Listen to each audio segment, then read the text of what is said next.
ప్రభునందు ప్రియులారా, దైవ సేవకులారా, క్రిస్మస్ పండుగలో మీరు యేసు ప్రభు ఎందుకు వచ్చారో చెప్పాలి.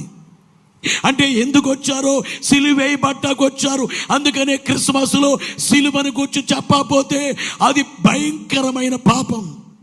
సిలువను గురించి చెప్పకపోతే అది అన్యాయము. యేసు వచ్చారు.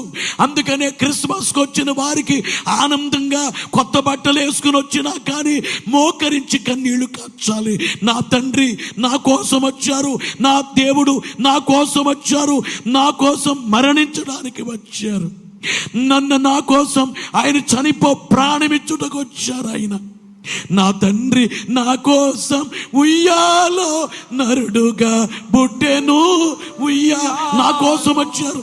కనుక క్రిస్మస్ వచ్చినటువంటి వారికి నీ కోసం నా కోసం వచ్చారు, నీ కోసం నా కోసం చనిపోయారు, మరణించారు, ప్రాణమిచ్చారు.